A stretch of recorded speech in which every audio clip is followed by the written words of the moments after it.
தமிழ் உள்ளங்கள் அனைவருக்கும் வணக்கம். உங்களுக்கோ உங்களது நண்பர்களுக்கோ யாருக்காவது சிறுநீர் கற்களால் கஷ்டப்படுறாங்களா, அல்லது யாருக்காவது சிறுநீர் கற்களால் கஷ்டப்படுறவங்களுக்கு உங்களுக்கு தெரிஞ்சவங்களாக இருந்தாங்கன்னா அவங்களுக்கு இந்த வீடியோவை ஷேர் பண்ணுங்கள்.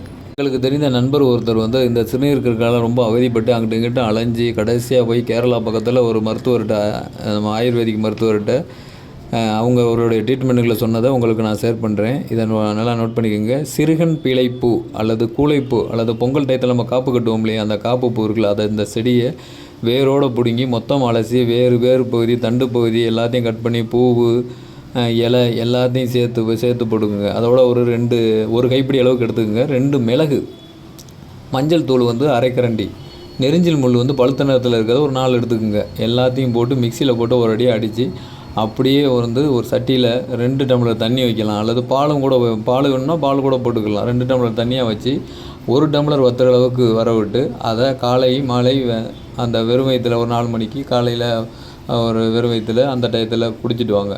கிட்டத்தட்ட 21 நாள் குடிச்சிட்டு வாங்க. இந்த 20 mm கல்லாக இருந்தாலும் சரி, அது 15 mm கல்லாக இருந்தாலும் சரி, அறவே இல்லாத அளவுக்கு கரைஞ்சி போயிடும். நம்ம வைத்தியத்திலே சரியாயிடும். ஆஸ்பத்திரி போட்டு நீ அலைய வேண்டிய அவசியம் இல்லை. நன்றி.